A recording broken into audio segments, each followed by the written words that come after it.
これが私の人生最大の皮肉になるとは思いもしませんでした。薄暗い半地下のワンルーム、カビ臭さと酒の匂いが混じったこの狭い空間で、私はゴミの山の間に倒れていました。手には色あせた宝くじの当選証明書が握られていたのです。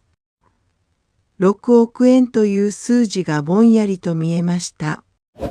視聴する前に購読といいね。通知設定まで必ず押してください。今日のお話、お聞きになったら絶対後悔しないと思います。逃がせば1世紀になる衝撃的な反転。今から始まります。私は、かつて6億円の宝くじに当選した男です。今の私の姿を見て、誰がこの言葉を信じるでしょうか。ポロ雑巾のような服を着て、何日も洗っていない髪の毛が油でべたつき、口からは焼酎の匂いがする、こんな姿の私を、壁にかかった鏡の中の私の顔は惨めでした。47歳なのに60代のように老けて見えたのです。目の周りには深いシワが刻まれ、頬はこけていました。これ本当に私の顔なのかと思いました。床に散らばった皿の焼酎ボトルが私の現実を物語っていました。1本、2本、3本、12本もありました。いつからこんなに飲んでいたのか、記憶もありません。体を起こそうとすると全身が痛みました。肝臓が痛いのか、胃が痛いのかわからなくなっていました。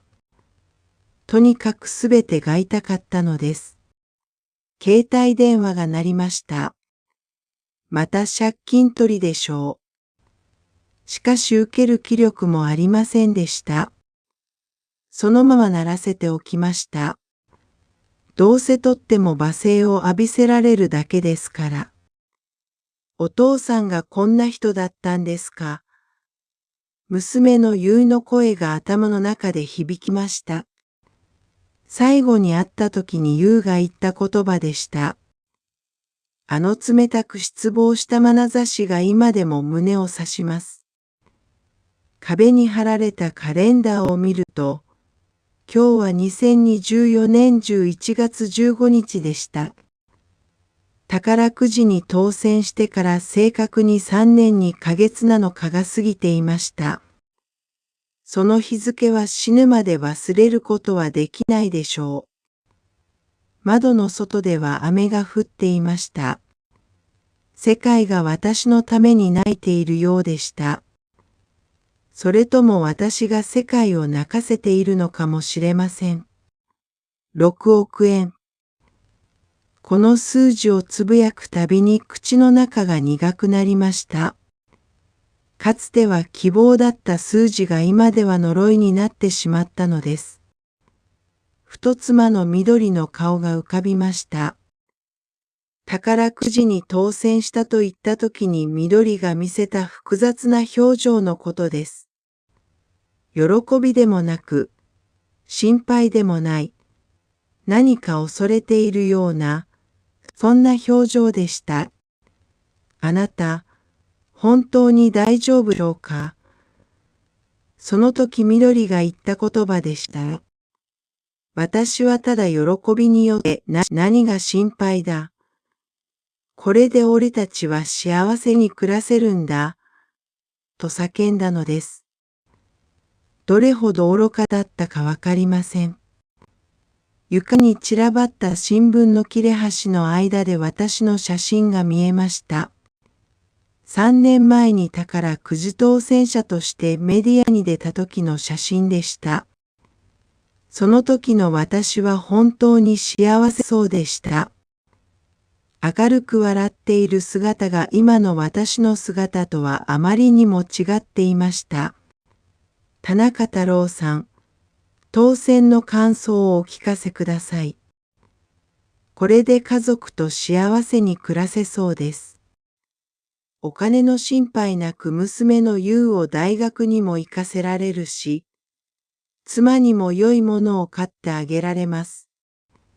その時の私は本当に純真でした。お金がすべてを解決してくれると信じていたのですから。腕時計を見ると午前3時でした。この時間なら緑と優は眠っているでしょう。今彼女たちがどこで暮らしているのかもわかりません。連絡先も変わって、私を避けてどこかに引っ越したのです。ああ。ため息が自然に出ました。こんな風に終わるとは分かっていたら、宝くじなんて買わなかったでしょう。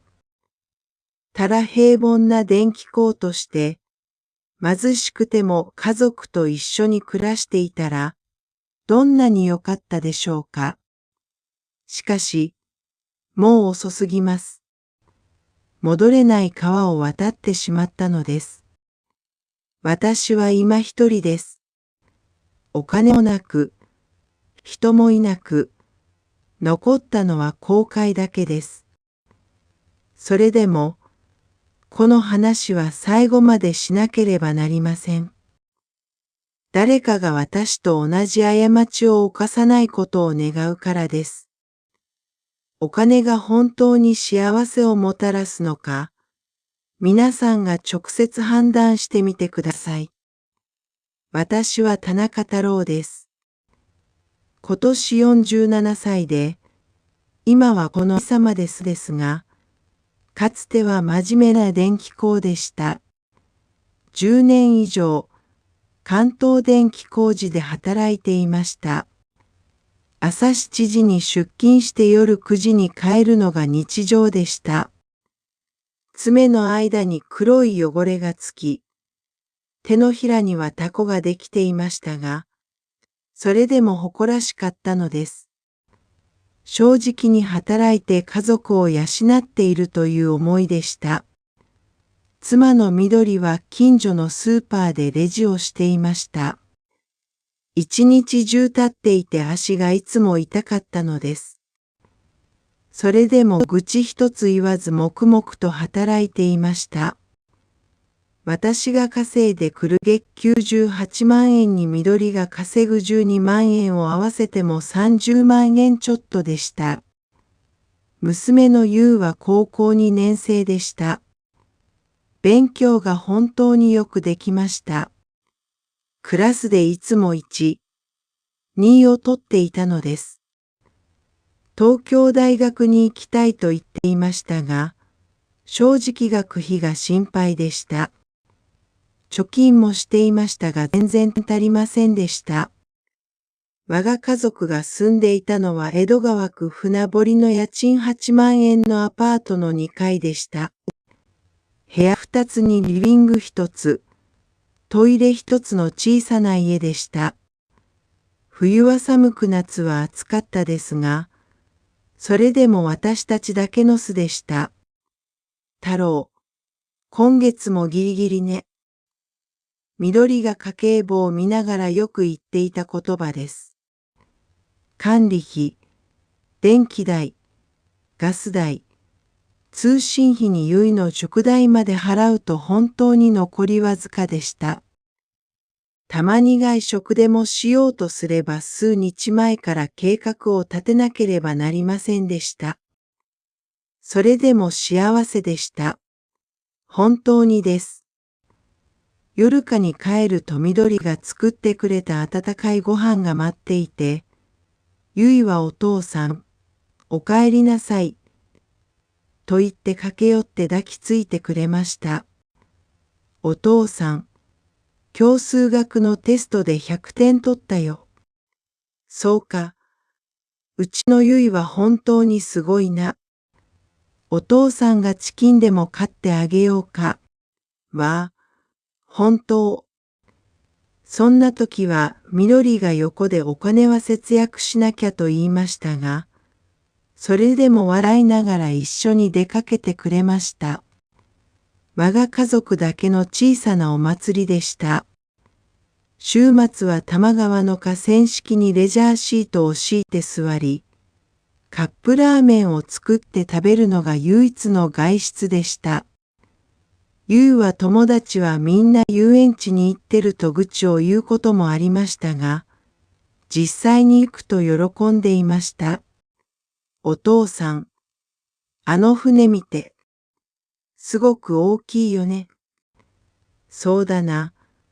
今度ゆいが大学に行ったらお父さんがあんな船に乗せてやるよ。約束だよ。そんな約束をたくさんしました。大学を卒業したら海外旅行にも連れて行って、かわいい車も買って、大きな家にも引っ越そうと。でも心の中では心配が多かったのです。いつまでこんな生活を続けられるかという不安がありました。会社でも最近若い人たちがたくさん入ってきて、私のような中年は少しずつ押し出される雰囲気でした。美術も継続的に発展するので勉強についていかなければなりませんでした。太郎、最近どうしてため息ばかりついてるの？緑が気づくほど私はストレスを受けていました。しかし表には出しませんでした。一家の大黒柱として弱い姿を見せなかなかったのです。そんなある夜のことでした。宝くじに当選する前日の夜です。ゆいの塾代のことで緑と大喧嘩をしたのです。太郎、今月の塾代が5万円なの。数学と英語の2つの塾に通わせなきゃいけないって。5万円って、俺たちの月給の6分の1が塾代。じゃあ俺たちは何を食べて生活しろって言うんだ。でもゆいの将来のために。将来って言うけど、今月の生活費もないのに何が将来だ。結局大声を出して家を出ました。心が複雑で近所を一回りして、コンビニでビール1缶を買って飲んでいました。その時ふと宝くじが目に入ったのです。おじさん、ロト6を1つください。何も考えずに買ったものでした。500円のを5枚買いました。数字も自動選択でした。その時はまさか宝くじが私の人生を根こそぎ変えることになるとは全く思いませんでした。家に入ると緑とゆいがリビングでテレビを見ていました。私はただごめんと一言言って部屋に入りました。そして宝くじを引き出しにしまっておきました。その夜寝る前に考えました。いつまでこんな風にお金の心配をしながら生きなければならないのか。ゆいに良い父親になりたいのに、緑に良い夫になりたいのに、なぜこんなに辛いのか。もし宝くじに当選したらどうだろうか。そんな馬鹿げた想像をしながら眠りました。その日は本当に純真な想像でした。お金さえあればすべてが解決されるという錯覚でした。その日は土曜日でした。2021年9月4日、私の人生が根こそぎ変わった日です。朝起きてみると緑はすでにスーパーに出かけていました。土曜日も働かなければならないのです。ゆいは塾に行き、私一人が家にいました。昨日喧嘩したことについて謝らなければ。緑に電話をかけました。緑、昨日のことは悪かった。俺が感情的になりすぎたようだ。いえいえ。あなたの気持ちもわかってます。最近お疲れなのは全部わかってますから。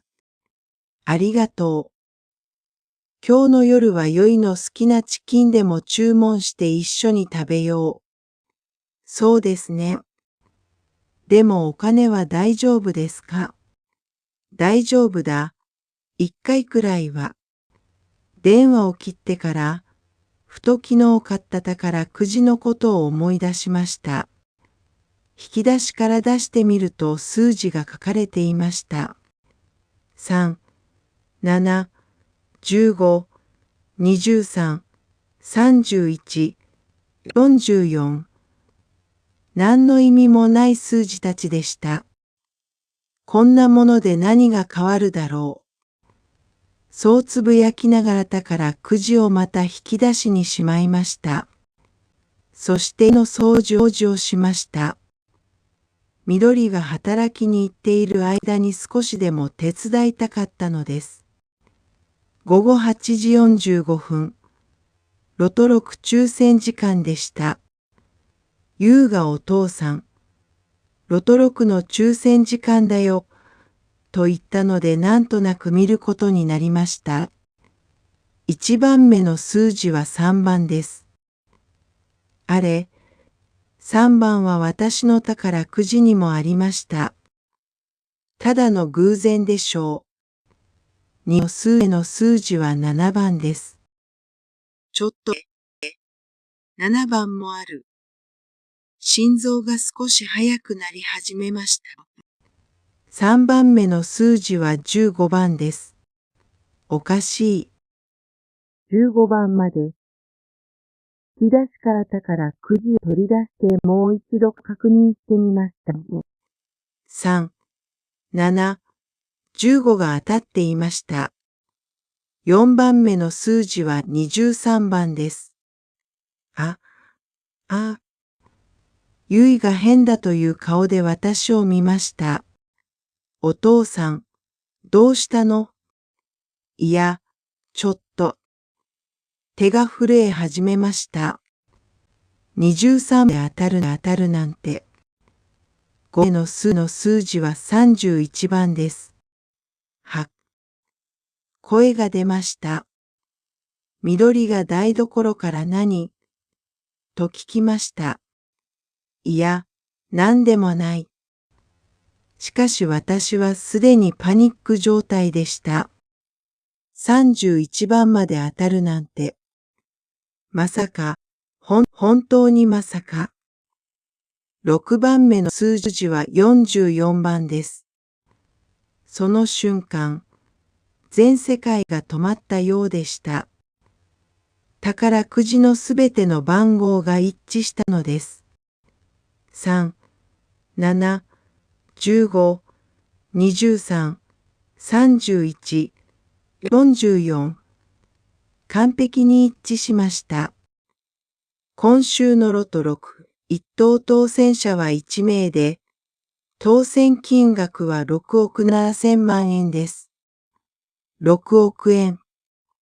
6億円だなんて。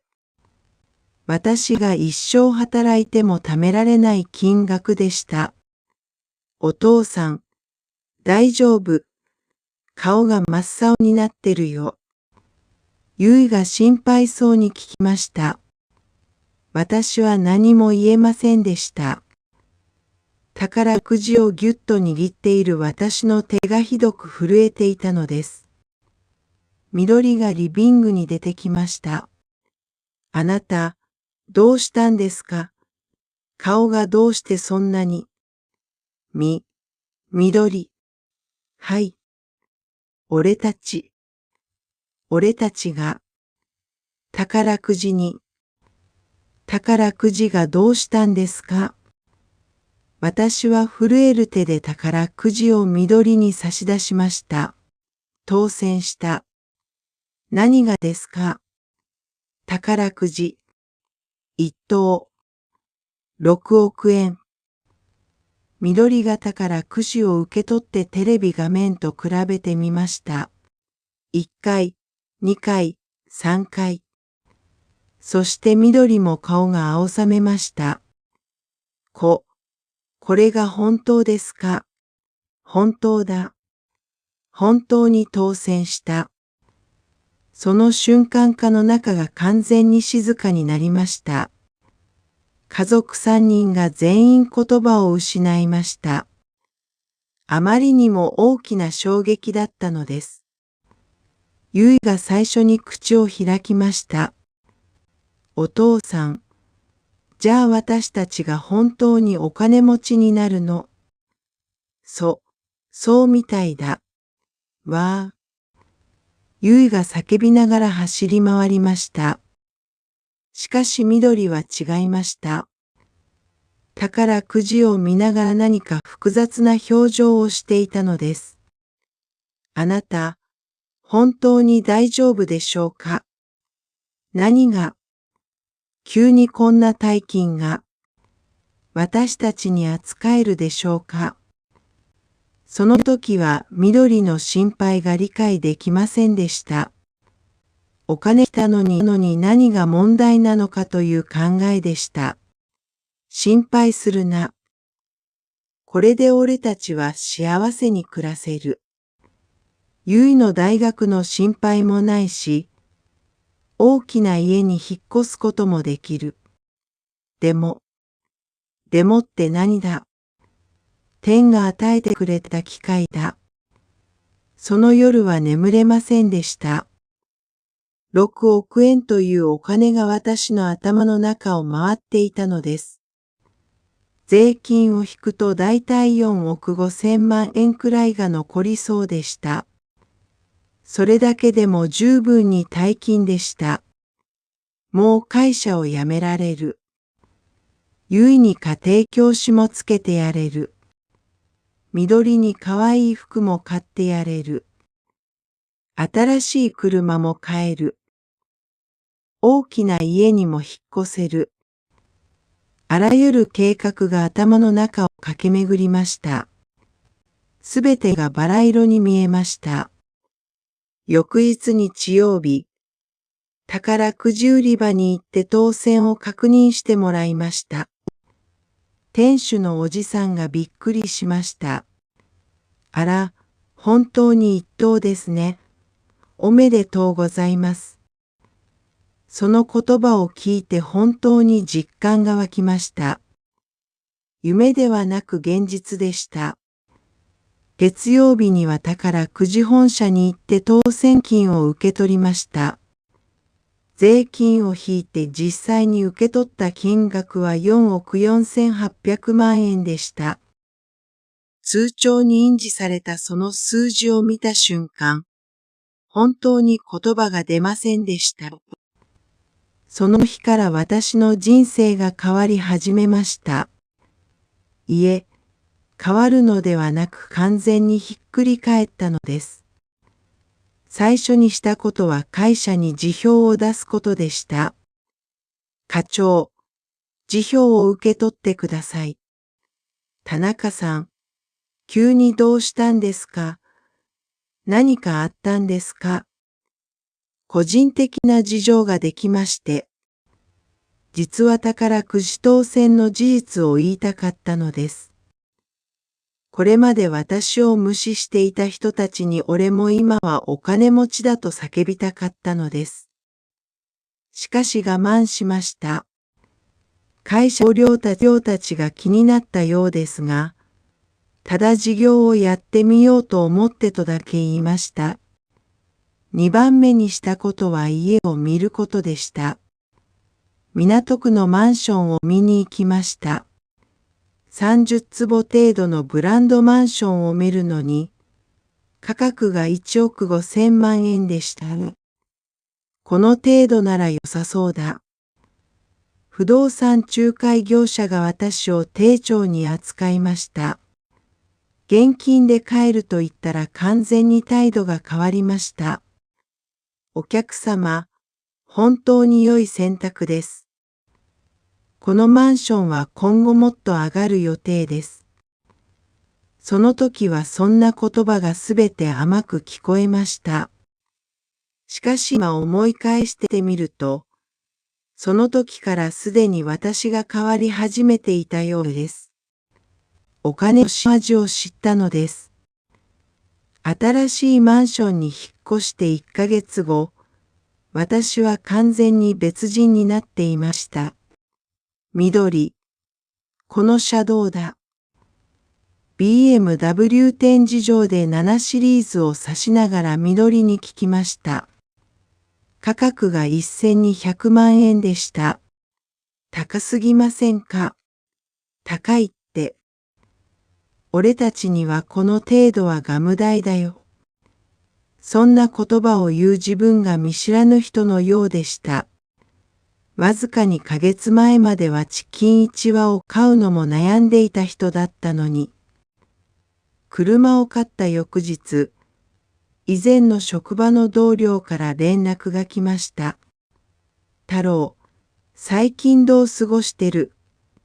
事業は順調。KIM 係長でした。会社でいつも私を無視していた人でした。まあまあやってます。ところで、港区で BMW に乗って回ってるという噂があるんだけど、本当？もうすでに噂になっていました。私はなんだか得意になりました。ああ、それですか。事業がちょっとうまくいってまして。すごいな。それで、もし投資するところがあったら俺も入れてくれる。その時からでした。人々が一人二人と私に近づき始めたのは、ある夜、高校の同窓会に参加しました。20年ぶりに行くものでした。以前は行く勇気もありませんでした。みんな成功しているように見えるのに私だけがみすぼらしいかと思って。あ、田中太郎。やあ、太郎。久しぶりだ。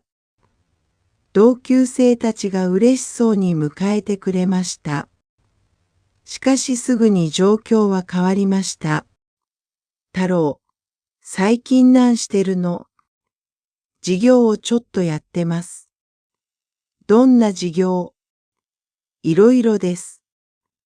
投資もしてます。実は嘘でした。何もせずただお金を使っているだけでした。同級生の中に正雄という友達がいました。子供の頃から勉強もよくできて人気もあった友達でした。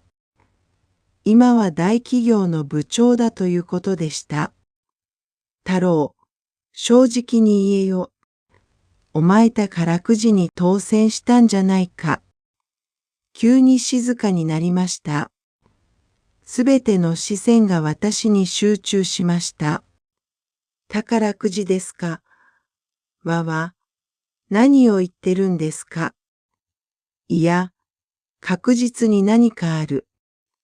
急に港区に引っ越して、高い車に乗って。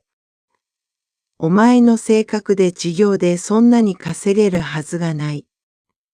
正雄は鋭かったです。私はだんだん追い詰められる気分でした。正雄、人は変わることもあるんじゃないか。そりゃあ、変わることはある。でもお前本当に宝くじに当選してないのか。結局私は白状してしまいました。そうだ、当たってる。宝くじに当選した。6億円。は。同級生たちがみんな驚きました。そして雰囲気が完全に変わりました。大当たりだ。太郎、おめでとう。どんな気分？急にお金持ちになった気分は。みんなが不思議がりながら私を取り囲みました。その瞬間私は気分が良かったです。初めて人々の羨望を受けていたのです。しかし正雄は違いました。太郎、気をつけるよ。何を？急にできた大金は毒にもなる。宝くじ当選者で破綻した人がどれだけ多いか。そんな人たちはお金の管理ができなかったからだ。俺は違う。いや、太郎。お金が人を変える。お前ももう変わってる。なんだって。以前のお前はこんな風に話さなかった。謙遜で優しかったのに、今は。正雄の言葉が胸に刺さりました。しかしその時は認めたくありませんでした。家に帰って緑に同窓会の話をしました。あなた、共同窓会で宝くじの話が出たんですか？何て言ったの？みんな羨ましがってました。でも正雄が気をつけろと言うんです。正雄さんが正しいことを言ったようですね。あなたもそう思う。緑がちょっと躊躇してから言いました。あなた、最近ちょっと変わったようです。どう？以前は何か買う前に私に聞いてくれたじゃないですか。でも最近は一人で決めて買ってきて教えてくれるんです。お金があるのに何をそんなに計算する。そうじゃなくて、相談をしないということが。緑、あまり敏感に考えるな。これで俺たちは幸せに暮らせるじゃないか。しかし緑の表情は相変わらず暗かったです。その翌週、また別のことが起こりました。義兄が突然訪ねてきたのです。太郎、久しぶりだ。義兄の民夫は10年以上連絡もしていなかった人でした。緑と仲が悪くて正月にも顔を合わせなかった仲でした。兄さん、急にどうしたんですか？ああ、ちょっと安否を尋ねてみようと思って。しかしすぐに本性が現れました。太郎、最近事業がうまくいってるそうじゃないか。はい、まあです。それで、俺が最近事業アイテムが一つあるんだ。投資さえすれば大当たりするんだけど資金がちょっと足りなくて。いくら必要ですか？3億円程度あれば大丈夫そうなんだけど、どうかな？ 3 億円。以前なら想像もできない金額でした。しかし今の私には10分出せる金額でした。どんな事業か詳しく聞かせてください。レストランフランチャイズだ。最近のトレンドなんだ。投資すれば1年以内に元金回収は確実だよ。しかし何かうさんくさかったです。緑も横で難色を示しました。お兄さん、あまりにも突然すぎるですが、緑、機会は待ってくれないんだ。今やらなければ他の人に言ってしまう。結局私は3億円を投資しました。緑の反対にもかかわらず。あなた、なぜ相談もなくそんな決定をするんですか？緑、3億円程度は俺たちには小銭だ。たとえ失っても構わない。小銭だなんて、3億円小銭ですか？今俺たちがいくら多くのお金を持ってるかわかってる。その時から緑との会話がだんだん減り始めました。私がお金の話ばかりするので緑も疲れたようでした。ユウも同じでした。お父さん、友達が私たちの家が大きすぎるって言うんです。そうか、良いということだろう。いえ、負担だって言うんです。遊びに来るのが申し訳ない。なぜ、俺たちが良い暮らしをしてはいけないのか。そうじゃなくて、以前の方が良かったです。以前、あの狭い家が、はい。その時の方が暖かかったです。ゆいの言葉を理解できませんでした。새 아파트로 이사한 지 한 달 후, 저는 완전히 다른 사람이 되어 있었어요. 여보, 이 차 어때요? BMW 전시장에서 7 시리즈를 가리키며 현숙이에게 물었어요. 가격이 1억 2천만 원이었죠. 너무 비싸지 않아요? 비싸긴. 우리한테 이 정도는 껌값이야. 그런 말을 하는 제 자신이 낯설었어요. 불과 2달 전만 해도 치킨 한 마리 사는 것도 고민했던 사람이었는데 말이에요. 차를 산 다음 날 예전 직장 동료들에게 연락이 왔어요. 성호야, 요즘 어떻게 지내? 사업은 잘 되고 있어? 김대리였어요. 회사에서 저를 늘 무시하던 사람이었죠. 그럭저럭 지내고 있어요. 그런데 말이야, 강남에 BMW 타고 다닌다는 소문이 있던데 정말이야? 벌써 소문이 났더라고요. 저는 괜히 우쭐해졌어요. 아, 그거요? 사업이 좀 잘 돼서요. 대단하네. 그런데 혹시 투자할 곳이 있으면 나도 좀 끼워줄 수 있어? 그때부터였어요. 사람들이 하나둘씩 제게 접근하기 시작한 게요. 어느 날 저녁 고등학교 동창회에 참석했어요. 20년 만에 가보는 거였어요. 예전에는 갈 엄두도 못 냈거든요. 다들 성공한 것 같아 보이는데 저만 초라할까 봐서요. 박성호. 야, 성호야. 오랜만이다. 동창들이 반갑게 맞아줬어요. 하지만 곧 상황은 달라졌죠. 성호야, 요즘에 사업 좀 하고 있어요. 어떤 사업? 여러 가지요. 투자도 하고. 사실 거짓말이었어요. 아무것도 하지 않고 그냥 돈만 쓰고 있었거든요. 동창 중에 정민이라는 친구가 있었어요. 어릴 때부터 공부도 잘하고 인기도 많았던 친구였죠.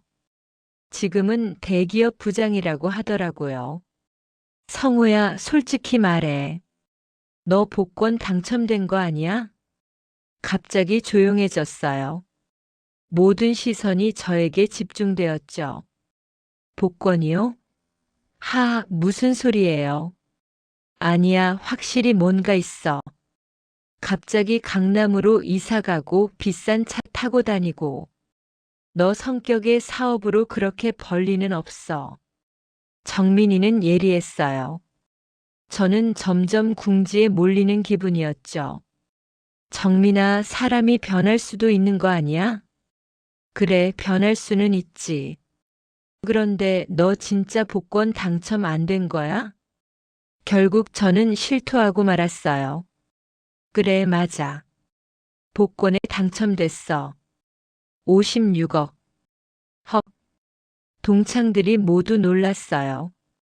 그리고 분위기가 완전히 바뀌었죠. 대박이다. 성호야, 축하한다. 어떤 기분이야?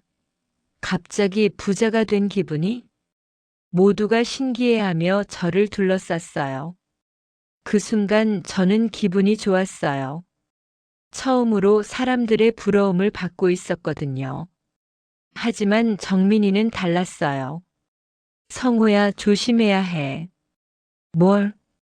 갑자기 생긴 큰 돈은 독이 될 수도 있어. 복권 당첨자들 중에 망한 사람들이 얼마나 많은데.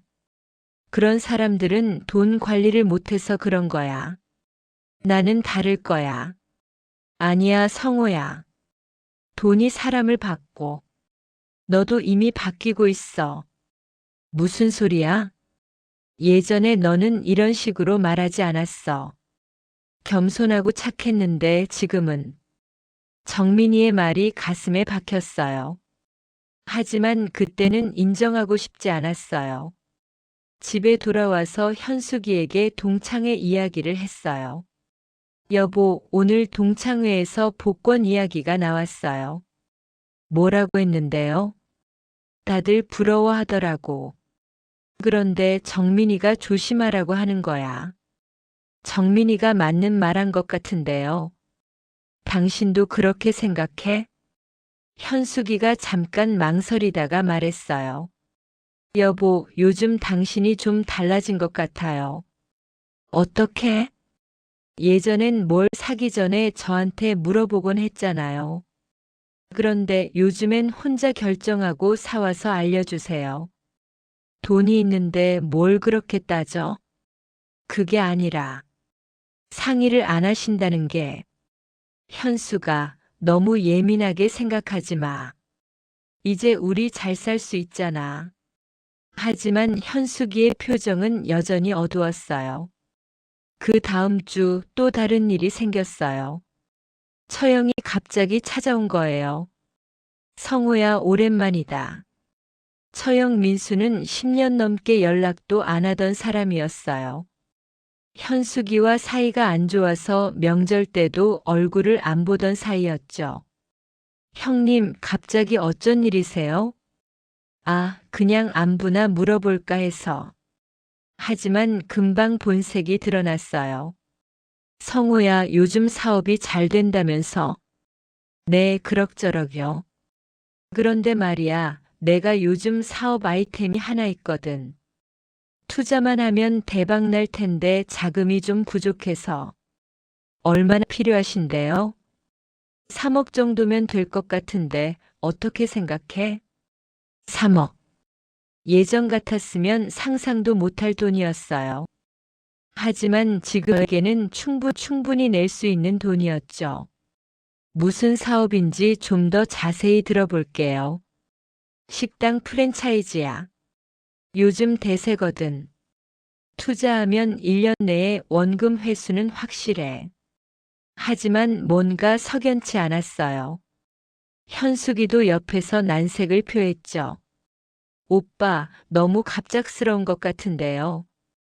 현수가 기회는 주지 않아. 지금 안 하면 다른 사람한테 넘어가. 결국 저는 3억을 투자했어요. 현숙이에도 불구하고 말이에요. 여보, 왜 상의도 없이 그런 정을 하세요? 현수가 3억 정도는 우리한테 푼돈이야. 설령 잃어도 상관없어. 푼돈이라뇨? 3억이 푼돈이에요? 지금 우리가 얼마나 많은 돈을 가지고 있는지 알아? 그때부터 현숙이와의 대화가 점점 줄어들기 시작했어요. 제가 돈 이야기만 하니까 현숙이도 지친 것 같았어요.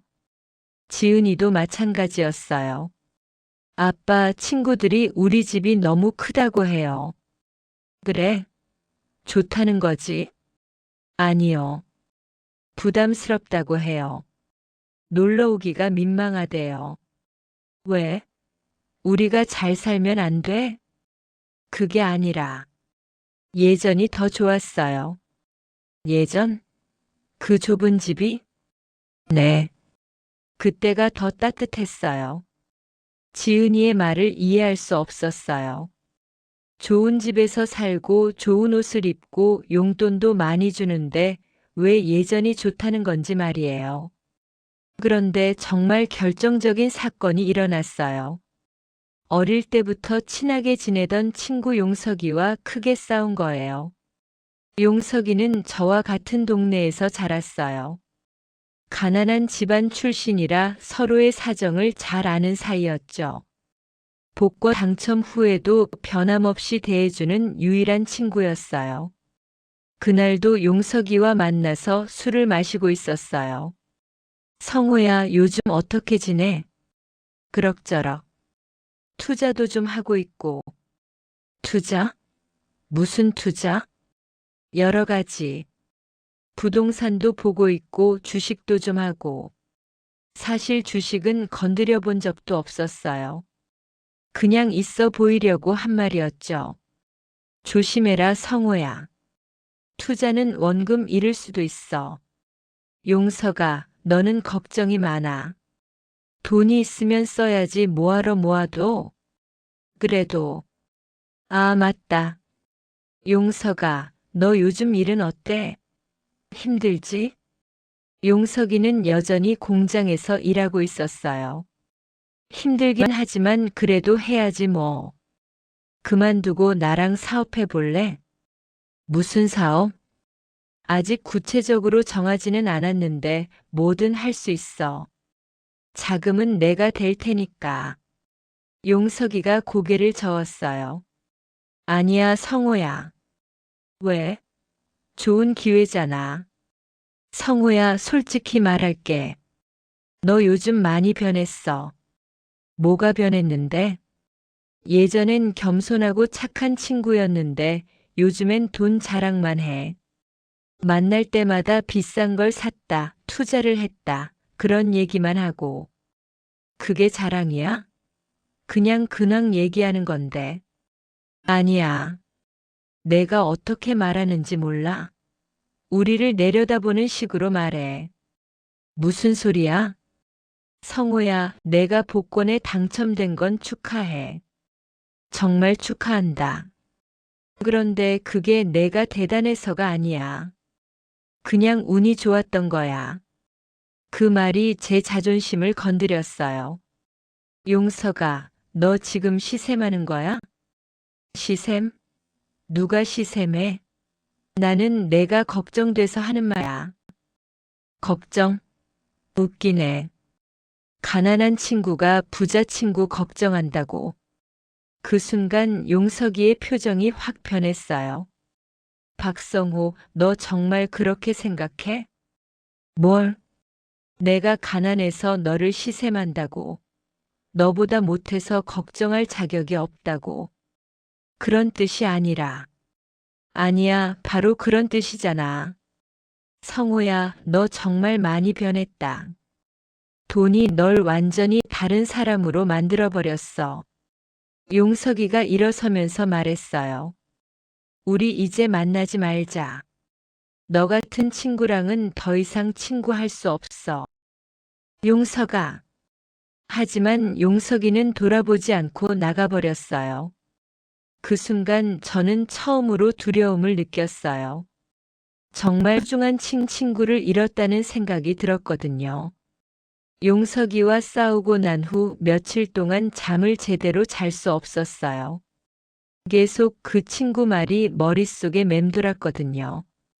돈이 널 완전히 다른 사람으로 만들어버렸어. 정말 제가 변한 걸까? 거울을 보면서 자꾸 생각하게 됐어요. 하지만 곧 그런 생각을 떨쳐버렸죠. 용석이가 시샘에서 한 말이라고 스스로를 위로했어요. 그러던 어느 날 뜻밖의 만남이 있었어요. 새 아파트 근처를 산책하고 있었는데 벤치에 앉아있는 할아버지가 눈에 들어왔어요. 70대 정도로 보이는 분이었는데 깔끔하게 차려입고 있었지만 왠지 쓸쓸해 보였어요. 안녕하세요. 할아버지가 먼저 인사를 건넸어요. 아, 네. 안녕하세요. 이 동네에 새로 이사 오셨나 보네요. 젊은 분이 이런 비싼 아파트에 사시다니 대단하세요. 그냥 운이 좋았어요. 운이라. 좋은 표현이네요. 할아버지가 의미심장한 웃음을 지었어요. 저는 이강수라고 합니다. 이 아파트에 10년째 살고 있어요. 아, 저는 박성호입니다. 성호 씨, 혹시 시간 되시면 차 한잔 어떠세요? 혼자 있다 보니 대화할 사람이 그리워서요. 할아버지 집은 저희 집과 같은 평수였는데 분위기가 전혀 달랐어요. 화려한 장식 하나 없이 소박하게 꾸며져 있었거든요. 할아버지, 여기 혼자 사세요? 네, 아내는 5년 전에 먼저 갔고 자식들은 모두 해외에 있어요. 외로우시겠어요. 그래도 할 일이 있어서 괜찮아요. 봉사활동도 하고 독거노인들 도시락 배달도 하고. 봉사활동이요? 네, 매주 양로원에 가서 어르신들 말벗도 해드리고 무료 급식소에서 일손도 돕고. 저는 그게 이상했어요. 이런 좋은 집에 사는 사람이 왜 그런 일을 할까 하는 생각이 들었거든요. 그런 일 하시면 돈이라도 나와요? 아니요, 완전히 무료예요. 그럼 왜 하세요? 이강수 할아버지가 잠깐 저를 바라보더니 말했어요. 성호 씨, 혹시 복권에 당첨되신 적 있나요? 깜짝 놀랐어요. 어떻게 알았을까요? 어떻게 아셨어요? 표정을 보니까요. 제가 예전에 그런 표정을 짓고 다녔거든요. 할아버지도 복권에? 네, 20년 전에 당첨됐어요. 그때는 지금만큼 큰 돈은 아니었지만 그래도 15억 정도 받았죠. 15억이면 20년 전에는 엄청난 돈이었을 거예요. 저는 호기심이 생겼어요. 그럼 지금 더 많은 돈을 가지고 계시겠네요? 할아버지가 씁쓸하게 웃었어요. 성호 씨, 저는 그 돈을 대부분 썼어요. 투자 실패하셨나요? 아니요, 기부했어요. 기부요? 정말 놀랐어요. 15억을 기부했다니. 왜 그런 선택을 하셨어요? 할아버지가 차를 한 모금 마시고 말했어요. 처음엔 저도 성호 씨와 비슷했을 거예요. 갑자기 생긴 큰 돈에 들떠서 이것저것 사고 투자하고 사람들에게 자랑하고 그랬는데 왜? 돈이 제 가족을 망가뜨리기 시작했거든요. 할아버지의 목소리가 조용해졌어요. 아들 둘이 있었는데 둘 다 저한테 돈을 달라고 하기 시작했어요. 사업한다고 집 산다고 온갖 이유를 대면서요. 그런 건 자연스러운 거 아니에요? 처음엔 저도 그렇게 생각했어요. 하지만 점점 아들들이 저를 돈으로만 보기 시작하더라고요. 안부 인사 대신 아버지, 돈 좀 빌려주세요가 첫마디였어요. 제 가슴이 답답해지기 시작했어요. 왠지 익숙한 이야기 같았거든요. 그래서 기부를 결심하신 거예요? 아내가 죽어가면서 한 말이 결정적이었어요. 당신 돈 때문에 가족들이 망가지고 있어요. 이러다가 우리 정말 불행해져요라고 하더라고요. 그래서 아내가 죽고 나서 생각해 봤어요. 정말 소중한 게 뭔지 말이에요. 그리고 깨달았어요. 돈은 도구일 뿐이라는 걸요. 행복을 가져다 주는 게 아니라 행복을 만들어가는 도구 말이에요. 할아버지가 창밖을 바라보며 계속 말했어요. 그래서 남은 돈을 거의 다 기부했어요. 아들들한테는 각자 집 한 채씩만 사줬고요. 그 후로 아들들이 연락을 안 해요. 아마 실망했겠죠. 후회 안 하세요? 전혀요. 오히려 이제야 진짜 행복이 뭔지 알겠어요. 진짜 행복이요? 네, 남을 도와줄 때 누군가가 제 덕분에 웃을 때 그때가 진짜 행복해요. 돈으로 뭔가를 살 때의 그 순간적인 기쁨과는 차원이 다른 행복이에요. 저는 할아버지 말이 이해되지 않아요.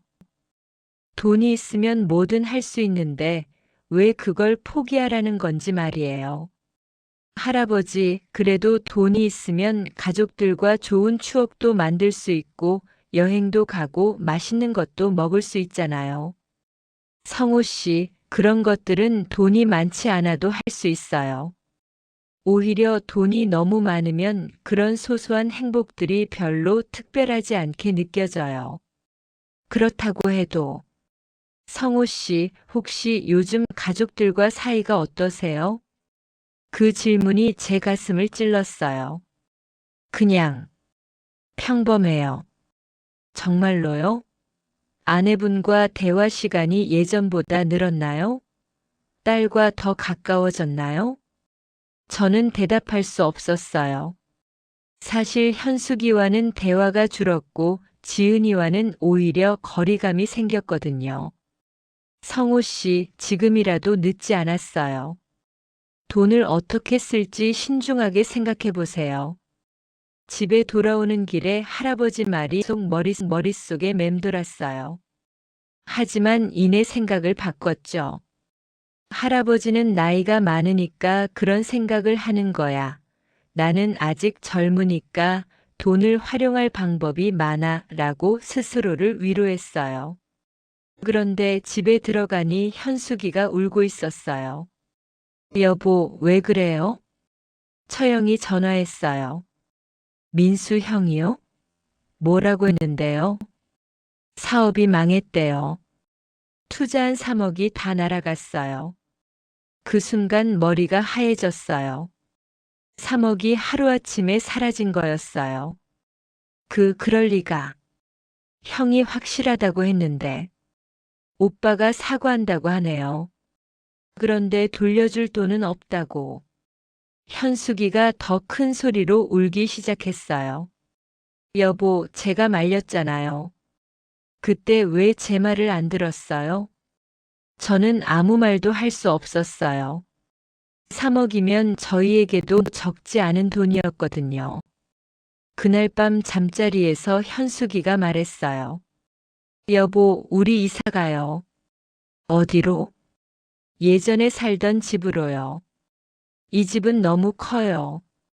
관리비도 많이 나오고 지은이도 불편해해요. 무슨 소리야? 좋은 집인데 왜? 좋은 집이긴 하지만 우리 가족에겐 맞지 않는 것 같아요. 현수가 3억 정도 잃는다고 해서 우리가 가난해진 애는 아니야. 그런 게 아니야. 여보, 우리 가족이 예전 같지 않아요. 뭐가? 우리 대화 시간이 줄었어요. 지은이도 요즘 말이 없고, 여보도 저한테 상의하지 않고 혼자 결정하는 일이 많아졌고, 현숙이 말이 맞았어요. 하지만 인정하고 싶지 않았어요. 시간이 지나면 괜찮아질 거야. 과연 그럴까요? 현숙이의 목소리에는 확신이 없었어요. 저도 사실 확신이 없었지만 그걸 인정하기는 싫었어요. 그날 이후로 집안 분위기는 더욱 가라앉았어요. 44억 중에서 아파트값 15억, 차값 1억 2천만 원, 그리고 민수 형에게 준 3억까지. 벌써 19억 2천만 원이 나간 거였어요. 하지만 저는 더 큰 투자를 계획하고 있었어요. 부동산 투자 세미나에 참석해서 지금이 투자의 절호의 기회라는 말에 혹했거든요. 이강수 할아버지의 말은 까맣게 잊어버린 채로 말이에요. 그로부터 1년이 지났어요.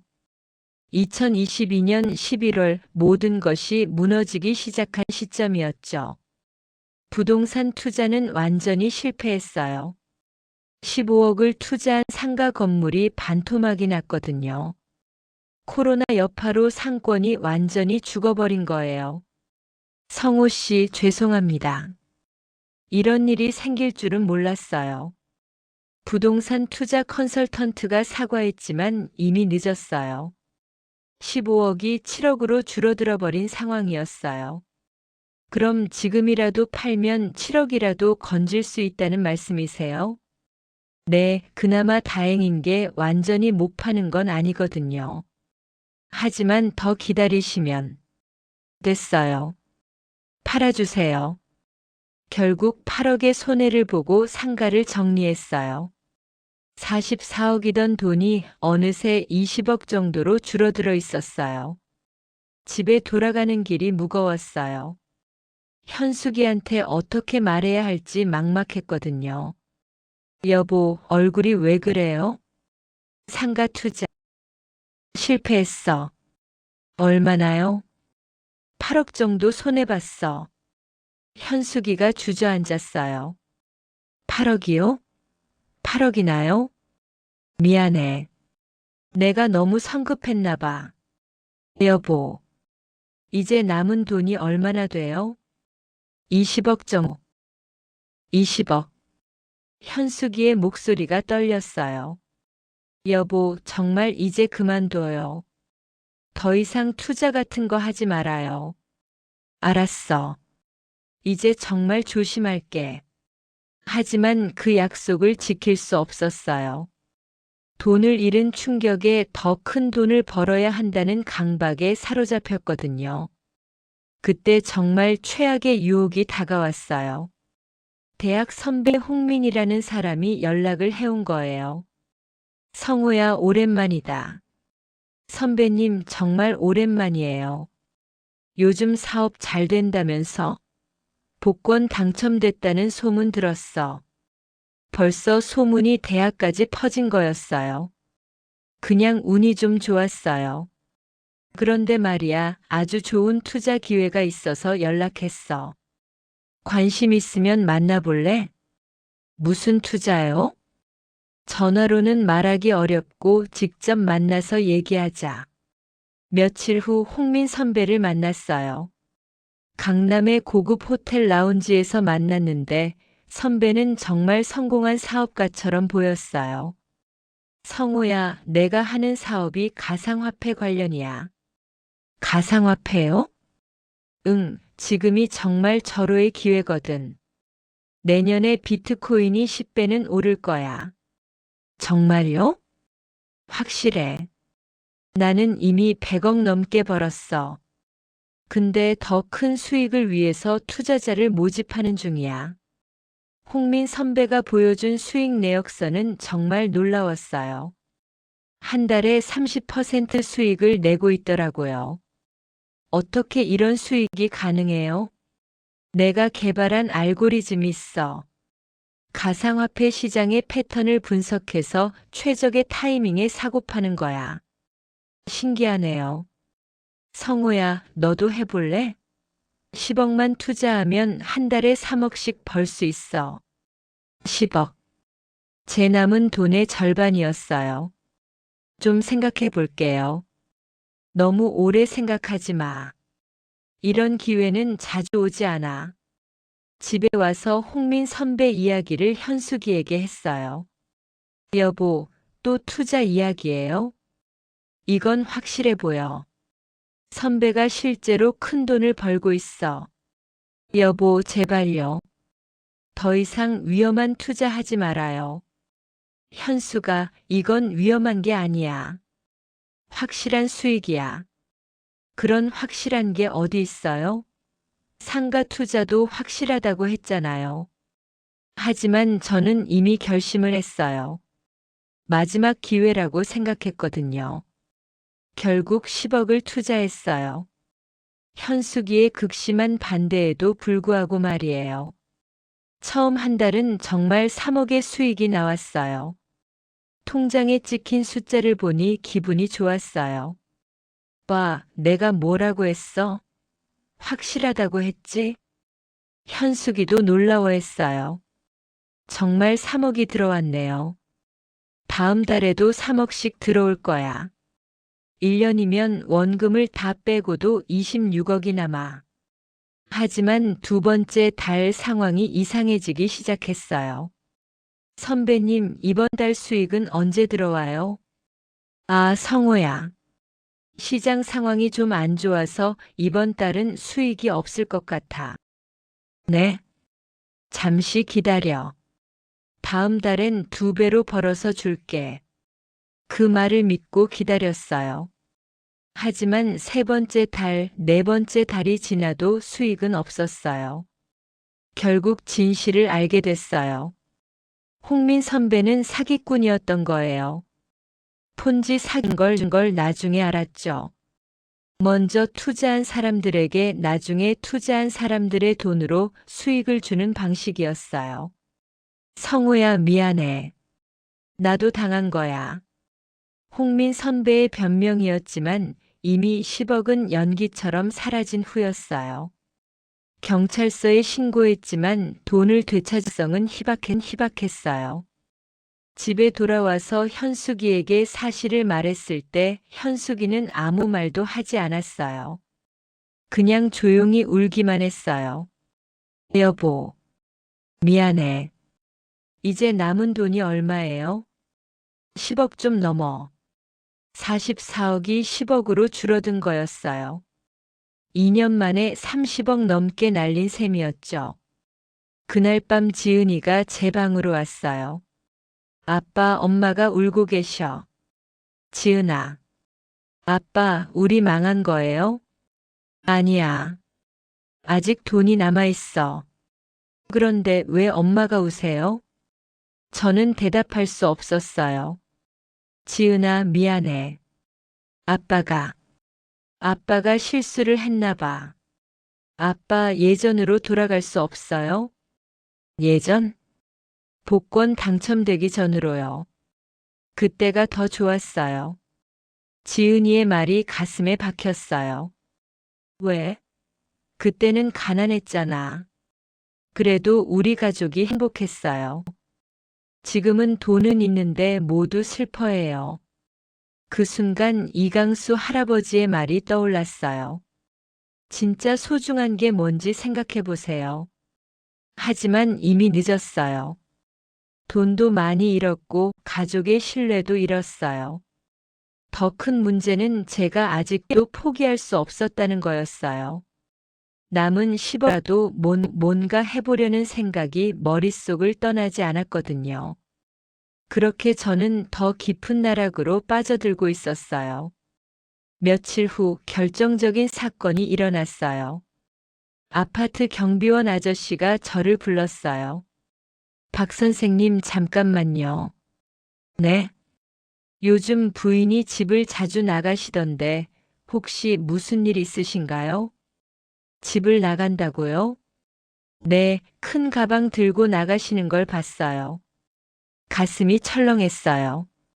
설마 현숙이가.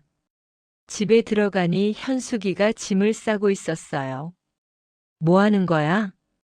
여보, 저 친정에 가서 좀 있을게요. 갑자기 왜? 생각할 시간이 필요해요. 현수가 뭘 생각해? 이 결혼을 계속할 수 있을지 말이에요. 그 말이 제 심장을 멎게 했어요. 현수가 그런 말 하지 마. 여보, 저는 더 이상 못하겠어요. 당신이 변해도 너무 변했어요. 내가 뭐가 변했다고? 예전엔 뭐든 저와 상의하셨잖아요. 그런데 지금은 혼자 결정하고 나중에 알려주기만 하세요. 그리고 돈 이야기만 해요. 얼마 벌었다, 얼마 잃었다, 그런 이야기만. 현숙이의 목소리가 떨렸어요. 저는 그냥 예전의 당신이 그리워요. 가난했지만 저희를 사랑해주던 소소한 일상을 함께 나누던 그런 당신 말이에요. 현수가. 지은이도 데려갈게요. 안 돼. 지은이까지는 안 돼. 지은이도 원해요. 아빠와 떨어져 있고 싶다고 해요. 그 순간 세상이 무너지는 것 같았어요. 돈을 잃는 것보다 더 큰 충격이었어요. 현수가, 다시 생각해봐. 내가 잘못했어. 앞으로는 정말 조심할게. 하지만 현숙이는 이미 마음을 정한 것 같았어요. 여보, 정말 미안해요. 하지만 저는 더 이상 못하겠어요. 그렇게 현수와 지은이는 집을 떠났어요. 15평짜리 큰 아파트에 저 혼자 남게 된 거였어요. 그날 밤 저는 처음으로 복권 당첨을 후회했어요. 차라리 당첨되지 않았으면 좋았을 텐데. 용석이의 말이 떠올랐어요. 돈이 널 완전히 다른 사람으로 만들어버렸어. 이강수 할아버지의 말도 떠올랐어요. 돈은 도구일 뿐이에요. 행복을 가져다 주는 게 아니라 행복을 만들어가는 도구 말이에요. 하지만 모든 걸 깨달았을 때는 이미 너무 늦었어요. 저는 혼자 남겨진 채로 술에 의존하기 시작했어요. 하루에 소주 1병, 2병씩 마시면서 현실을 도피하려고 했어요. 그렇게 제 몰락이 시작된 거였어요. 현숙이와 지은이가 떠나고 나서 6개월이 지났어요. 2023년 5월이었죠. 저는 완전히 다른 사람이 되어 있었어요. 매일 술을 마시고 제대로 씻지도 않고 집안은 쓰레기 더미가 되어 있었어요. 남은 돈 10억으로 또 다른 투자를 시도했어요. 이번에는 주식이었죠. 하지만 경험도 없이 덤볐던 주식 투자는 당연히 실패로 끝났어요. 이런 젠장. 하루에 몇백만 원씩 빠지는 걸 보면서도 손을 뗄 수 없었어요. 한 번에 크게 벌어서 모든 걸 되돌리겠다는 강박에 사로잡혀 있었거든요. 어느 날 밤 술에 취해서 현숙이에게 전화를 걸었어요. 여보, 성우 씨, 왜 또 전화하세요? 현숙이의 목소리는 차갑기만 했어요. 보고 싶어. 지은이도 보고 싶고. 술 드셨죠? 조금. 아니, 좀 많이 마셨어. 성우 씨, 그러지 마세요. 지은이가 들으면 어떻게 생각하겠어요? 지은이는 어때? 걱정하지 마세요. 잘 지내고 있어요. 나 때문에 힘들어하진 않아? 현숙이가 잠깐 말을 멈췄어요. 성우 씨, 정말 정신 차리세요. 이러다가 정말 돌이킬 수 없는 상황이 올지도 몰라요. 이미 돌이킬 수 없어. 모든 게 망가졌어. 아직 늦지 않았어요. 술부터 끊으세요. 하지만 저는 그럴 수 없었어요. 술이 없으면 현실을 견딜 수 없었거든요. 그해 여름 정말 최악의 소식이 들려왔어요. 투자했던 주식들이 연달아 폭락한 거예요. 남은 10억이 3억으로 줄어들었어요. 이럴 리가 없어. 컴퓨터 화면을 보면서 중얼거렸어요. 빨간색으로 물든 숫자들이 제 현실을 말해주고 있었죠. 44억에서 시작해서 이제 3억, 41억을 날린 셈이었어요. 그때 문득 용석이가 생각났어요. 가장 소중한 친구였는데 제가 망가뜨린 관계였죠. 혹시나 해서 전화를 걸어봤어요. 여보세요? 용서가 나야. 성호야? 응. 무슨 일이야? 그냥. 목소리가 듣고 싶어서. 용석이가 한숨을 쉬었어요. 성호야, 너 지금 상태가 어떡하야? 소문 들었어. 무슨 소문? 현숙이랑 지은이가 집을 나갔다는 소문. 그리고 투자 실패했다는 소문도. 다 맞아. 성호야. 용석이의 목소리에 걱정이 섞여 있었어요. 미안해, 용석아. 그때 내가 너무 했나 봐. 그런 건 상관없어. 지금 내가 걱정이야. 나는 이제 끝난 것 같아. 그런 소리 하지 마. 아직 젊잖아. 돈도 거의 다 날렸고 가족도 잃었어. 친구도 다 잃었고. 성호야, 나는 여전히 내 친구야. 그 말을 듣는 순간 눈물이 났어요. 제가 그렇게 못되게 굴었는데도 여전히 친구라고 해주다니. 용서가 고마워. 성호야, 술부터 끊어. 그리고 제대로 된 일 찾아봐. 아직 늦지 않았어. 하지만 저에게는 용석이의 조언을 따를 의지가 남아있지 않았어요. 그해 가을 결국 아파트도 팔아야 하는 상황이 왔어요. 남은 돈으로는 관리비와 생활비를 감당할 수 없었거든요. 15억에 샀던 아파트를 12억에 팔았어요. 3억의 손해를 본 셈이었죠.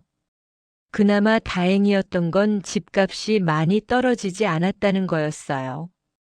부동산 중개사가 말했어요. 고객님, 정말 파실 거예요? 요즘 집값이 다시 오르는데.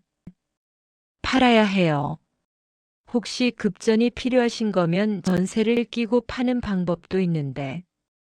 그냥 깔끔하게 팔아주세요. 결국 강서구의 작은 원룸으로 이사했어요. 15평짜리 아파트에서 7평짜리 원룸으로. 그것도 반지하였죠. 이사하는 날 이강수 할아버지가 찾아왔어요. 성호 씨 이사 간다고 들었어요. 네, 할아버지. 어디로 가세요? 강서구 쪽으로요. 할아버지가 제 얼굴을 자세히 보더니 말했어요. 많이 힘드셨겠어요. 네. 성호 씨, 지금이라도 늦지 않아요. 뭐가요? 다시 시작하는 거요. 사람은 언제든 변할 수 있어요. 할아버지, 저는 이미 모든 걸 잃었어요. 아니에요. 아직 가장 소중한 걸 잃지 않았어요. 가장 소중한 게 뭔데요? 생명이요. 살아있으면 언제든 다시 시작할 수 있어요. 할아버지가 제 손을 잡았어요. 성호 씨, 제가 20년 전에 했던 실수를 보고 있는 것 같아요. 그때의 저도 성호 씨와 비슷했거든요. 할아버지도 이렇게 망하셨어요? 거의 비슷했어요. 가족들과도 멀어지고 친구들도 잃고. 그럼 어떻게 다시 일어서셨어요? 포기했어요. 네. 돈으로 행복해지겠다는 생각을 완전히 포기했어요. 그리고 정말 소중한 게 뭔지 깨달았죠. 할아버지가 명함을 하나 주었어요. 여기 연락처예요. 언제든 필요하면 연락하세요. 반지하 원룸으로 이사한 후 저는 더욱 술에 의존하게 됐어요. 하루에 소주 2병은 기본이었죠. 2024년 초 몸에 이상 신호가 오기 시작했어요. 배가 자주 아프고 소화도 안 되고 얼굴이 누래졌어요. 어느 날 밤 심한 복통으로 응급실에 실려갔어요. 환자분 간 수치가 상당히 높네요. 술을 많이 드시나 봐요? 네. 이대로 계속 드시면 간경화로 진행될 수 있어요. 지금부터라도 금주하셔야 합니다. 의사의 경고였지만 저는 듣지 않았어요. 아니, 들을 수 없었어요. 술 없이는 하루도 버틸 수 없었거든요. 그해 봄 마지막 소식을 들었어요. 현숙이가 이혼 신청을 한 거였어요. 성호 씨 받아보세요. 법원에서 온 서류였어요. 이혼 조정 신청서였죠. 그 서류를 보는 순간 정말 모든 게 끝났다는 생각이 들었어요. 박성호는 지속적인 음주와 도박성 투자로 인해 가정을 돌보지 않았으며 서류에 적힌 글들이 제 현실을 적나라하게 보여주고 있었어요. 법정에서 현숙이를 다시 만났어요. 현숙아. 성호 씨. 현숙이는 많이 야위어 있었어요. 그동안 얼마나 힘들었을까 싶었어요. 지은이는 어때?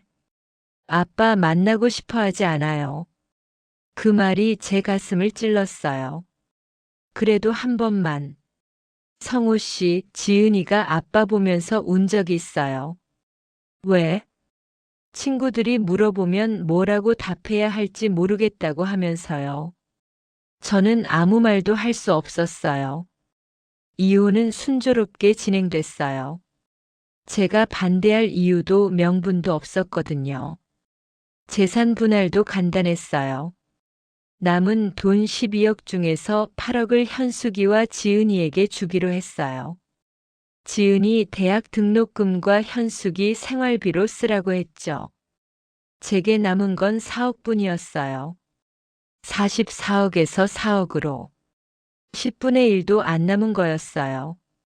법정을 나서면서 현숙이가 마지막으로 말했어요. 성호 씨, 정말 정신 차리세요. 아직 늦지 않았어요. 하지만 저에게는 이미 모든 게 늦었어요. 그해 여름 몸이 더욱 나빠졌어요.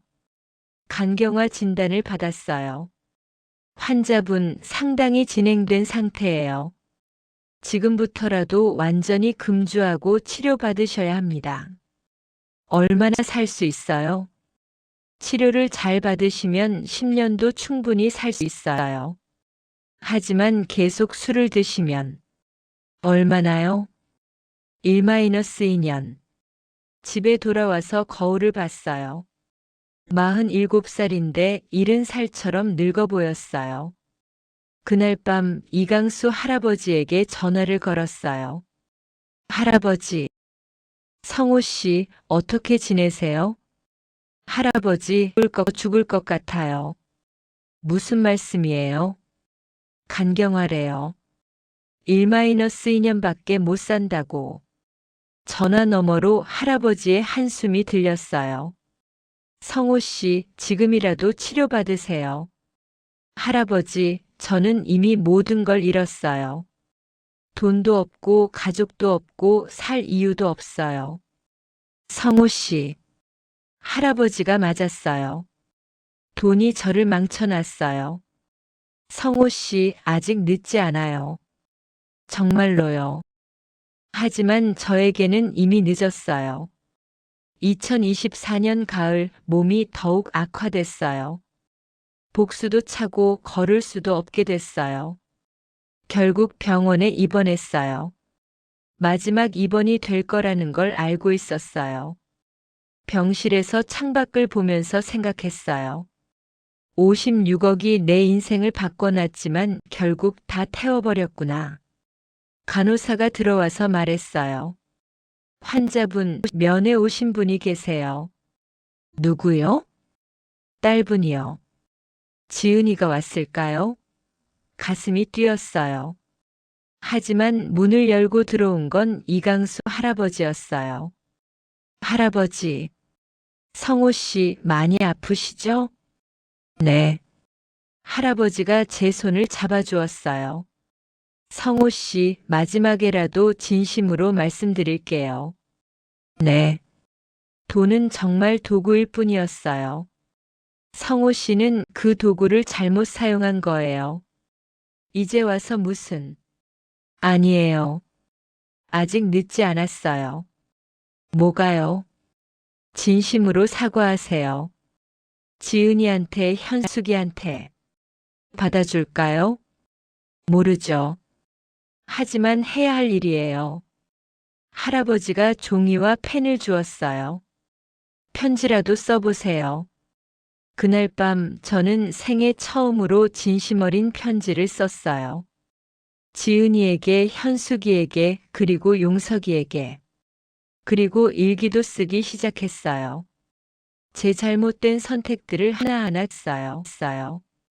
2024년 11월 10일 저는 마지막 숨을 거두었어요. 병실에는 이강수 할아버지만 있었어요. 현숙이와 지은이는 끝까지 오지 않았어요. 할아버지, 돈은 정말 저주였어요. 성호 씨, 이제 편히 쉬세요. 그렇게 저는 세상을 떠났어요. 56억 때문에 시작된 불행한 인생을 끝내면서 말이에요. 아버지가 세상을 떠난 지 한 달이 지났어요. 저는 박지은 아버지의 딸입니다. 지금 대학교 1학년이에요. 아버지 장례식에는 정말 몇 명 안 왔어요. 이강수 할아버지, 용석 삼촌, 그리고 저희 모녀만 있었죠. 지은아, 아빠한테 마지막 인사라도 해보렴. 엄마가 말했지만 저는 할 수 없었어요. 너무 원망스러웠거든요. 아버지는 빚만 남기고 돌아가셨어요. 병원비, 원룸 보증금까지 빚이 되어버렸어요. 엄마가 물려받기 싫다고 해서 상속 포기를 했죠. 하지만 며칠 후 이상한 일이 생겼어요. 지은아, 내 아버지가 너를 위해 남겨둔 게 있대. 이강수 할아버지가 찾아오셔서 하신 말씀이었어요. 뭐요? 통장이랑 일기장이야. 할아버지가 주신 통장을 봤는데 잔액이 10만 원이었어요. 44억에서 원. 정말 초라했어요. 하지만 일기장은 달랐어요. 아버지가 병원에서 마지막 몇 개월 동안 쓰신 일기였어요. 첫 페이지를 열어보니 이렇게 적혀 있었어요. 지은아, 아빠가 너한테 남겨줄 수 있는 건 이게 전부다. 하지만 이 일기장이 너에게는 56억보다 더 소중할 거야.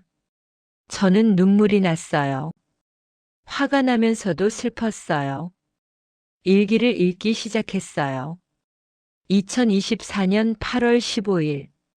지은아, 아빠는 정말 바보였다. 돈이 있으면 너를 더 행복하게 해줄 수 있다고 생각했어. 하지만 돈은 우리 가족을 망가뜨렸지. 아빠가 기억하는 가장 행복했던 순간은 화곡동 그 작은 집에서 너와 엄마와 함께 컵라면 먹던 때야. 그때는 돈이 없었지만 사랑이 있었어. 2024년 8월 20일. 오늘 이강수 할아버지가 오셨다. 할아버지 말씀이 맞았어. 진짜 행복은 돈이 아니라 사람이었어. 아빠는 그걸 너무 늦게 깨달았지. 지은아, 너는 아빠처럼 살지 마라. 돈에 휘둘리지 말고 사람을 소중히 여겨라. 2024년 9월 5일. 지은아, 아빠가 너에게 못해준 게 너무 많아. 대학 등록금도 엄마가 알바해서 마련했다며. 정말 미안하다. 아빠는 56억이 있으면 너를 최고의 대학에 보내줄 수 있다고 생각했어. 하지만 돈보다 중요한 건 아빠의 관심과 사랑이었는데 그걸 놓쳤지. 2024년 9월 15일. 오늘 용석이가 병문안 왔다. 그 친구는 정말 고마운 친구야. 아빠가 그렇게 못되게 굴었는데도 끝까지 챙겨주더라. 지은아, 너도 용석 삼촌 같은 친구를 만나라. 돈이 있을 때 오는 친구가 아니라 힘들 때 곁에 있어주는 친구 말이야. 2024년 10월 1일. 지은아, 아빠는 복권에 당첨되지 않았으면 좋았을 텐데 라는 생각을 자주 해. 그럼 우리 가족이 지금도 함께 있었을 텐데. 하지만 생각해보니 그건 아니야. 아빠의 선택이 잘못되었던 거지 복권 자체가 나쁜 건 아니야. 돈을 어떻게 쓰느냐가 중요한 거였어. 2024년 10월 10일. 지은아, 아빠가 너에게 마지막으로 하고 싶은 말이 있어. 돈은 수단이야. 목적이 되면 안 돼. 아빠는 돈 자체를 목적으로 생각했어. 더 많이 벌어야 한다. 더 큰 집에 살아야 한다. 더 비싼 걸 사야 한다고 생각했지. 하지만 진짜 목적은 가족의 행복이어야 했어. 사랑하는 사람들과 함께하는 시간이어야 했어. 2024년 10월 20일. 지은아, 아빠는 너를 정말 사랑해. 비록 잘못된 방식으로 사랑을 표현했지만 너를 향한 마음만은 진짜였어. 아빠의 실수를 반면교사 삼아서 너는 꼭 행복하게 살아라. 돈에 휘둘리지 말고 사람을 소중히 여기고 소소한 일상에서 행복을 찾아라. 2024년 11월 1일. 지은아, 아빠가 마지막으로 깨달은 게 있어. 사람의 가치는 지갑이 아니라 마음에 있다는 거야. 아빠는 지갑을 키우느라 마음을 잃어버렸어. 너는 마음이 풍요로운 사람이 되어라. 그게 진짜 부자야. 일기를 다 읽고 나니 눈물이 멈추지 않았어요. 아버지가 정말로 후회하고 계셨구나. 마지막에는 깨달으셨구나. 하지만 너무 늦었어요. 이미 모든 게 망가진 후였거든요. 엄마가 제 어깨를 두드려 주었어요. 지은아, 괜찮아? 엄마, 아빠가 정말 미안해하고 계셨어요. 알아. 엄마도 알고 있어. 그럼 왜 병원에 가지 않으셨어요? 엄마가 한참 생각하더니 말했어요. 지은아, 엄마도 후회해. 너무 냉정했나 싶기도 하고. 하지만 그때는 정말 힘들었어. 엄마도 아빠를 그리워하세요? 그럼. 화곡동에서 살던 그때의 아빠를 말이야. 그날 밤 전 아버지에게 편지를 썼어요. 아빠에게. 아빠 지은이에요. 아빠 읽었어요. 아빠가 마지막에 깨달은 것들, 후회한 것들 다 알겠어요. 아빠, 저도 처음엔 정말 원망스러웠어요. 왜 우리를 버리고 돈만 쫓아갔는지, 왜 가족보다 투자가 더 중요했는지 이해할 수 없었거든요. 하지만 아빠 일기를 읽고 나니 알겠어요. 아빠도 나름대로 저희를 사랑하는 방식이었구나. 아빠, 저는 아빠처럼 살지 않을게요. 돈에 휘둘리지 않을게요. 사람을 더 소중히 여기며 살게요. 그리고 아빠, 저는 아빠를 용서해요. 이제 마음 편히 쉬세요. 사랑해요, 아빠. 편지를 쓰고 나니 마음이 조금 가벼워졌어요. 며칠 후 이강수 할아버지가 또 찾아오셨어요. 지은아, 내 아버지 이야기를 더 많은 사람들이 알았으면 좋겠어. 어떻게요? 이런 일기를 책으로 만들어 보면 어떨까? 그 같은 실수를 하는 사람들이 줄어들지도 몰라. 정말 그럴까요? 그럼 내 아버지의 실수가 다른 사람들에게는 교훈이 될 수 있어. 그래서 저는 아버지의 이야기를 정리해서 사람들에게 들려주기로 했어요. 아버지는 56억이라는 큰 돈을 얻었지만 결국 모든 걸 잃고 돌아가셨어요. 하지만 마지막에 남기신 일기장은 저에게 56억보다 더 소중한 교훈을 주었어요. 돈은 우리를 행복하게 만들지 못해요. 사람의 가치는 지갑이 아니라 마음에 있어요. 아버지는 마지막에야 그걸 깨달으셨지만 저는 처음부터 알고 살아갈 거예요. 여러분도 혹시 큰 돈을 갖게 되신다면 제 아버지의 이야기를 기억해 주세요. 돈은 도구일 뿐이에요. 목적이 되어서는 안 돼요. 진짜 소중한 건 돈이 아니라 사랑하는 사람들과 함께하는 시간이에요. 아버지는 그걸 너무 늦게 깨달아서 모든 걸 잃으셨어요. 여러분은 제 아버지와 같은 실수를 하지 마세요. 돈에 휘둘리지 말고 사람을 소중히 여기며 사세요. 그게 진짜 행복한 삶이에요. 여러분이라면 어떻게 하시겠어요? 만약 56억이 생긴다면 가족과 사랑하는 사람들을 잃지 않으면서도 그 돈을 현명하게 사용할 수 있으실까요? 제 아버지의 이야기가 여러분에게 작은 교훈이 되었으면 좋겠어요.